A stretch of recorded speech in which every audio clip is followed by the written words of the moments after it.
இன்னைக்கு தமிழை நேசிக்கிறவங்க, தமிழையே உயிர் மூச்சா நினைக்கிற அந்த கப்பலோட பையனோட பேபி திங்ஸ் தான் வந்து ப்ரிசர்வ் பண்ணி காட்ட போகிறேன். தமிழே உயிர் மூச்சா நினைக்கிறவங்க பையனுக்கு என்ன பேர் வச்சுருக்காங்கன்னு தெரிஞ்சுக்கணும்ல. பையனோட பேர் பார்த்தீங்கன்னா ஆர்கன் பிறைச்சூடன்.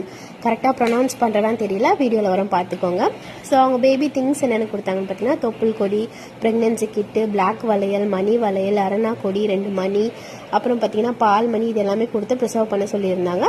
பாப்பாவோட ஃபோட்டோஸ் டீட்டெயில்ஸில் பார்த்தீங்கன்னா ராசி, நட்சத்திரம், லக்னம் எல்லாமே போட்டாச்சு. பேர், அவங்களோட பேர் எல்லாமே வந்து தமிழ்லேயே தான் வேணும் அப்படின்னு சொன்னாங்க. இந்த தடவை ஃபோட்டோஸ் வந்து ஸ்கொயர் ஷேப்பில் வந்து வச்சாச்சு. என்னென்ன திங்ஸ் எங்கெங்கே வரும்னு எல்லாமே அவங்களோட ஃபுல் அண்ட் ஃபுல் கஸ்டமைஸ் பண்ணி பால் மணி எல்லாமே ஹார்ட் ஷேப்பில் வந்து வச்சு கொடுத்தாச்சு. அவங்களோட ஃபீட்பேக்கு ரொம்பவே ஹாப்பி. குமுதா ஹாப்பி ஆனாச்சு மாதிரி அவங்களும் ஹாப்பி. ஹேங்கிங் கேட்டிருந்தாங்க. உங்களுக்கும் அந்த மாதிரிலாம் ப்ரிசர்வ் பண்ணணும்னா மேலே இருக்க நம்பருக்கு வாட்ஸ்அப் பண்ணுங்கள். தேங்க்யூ.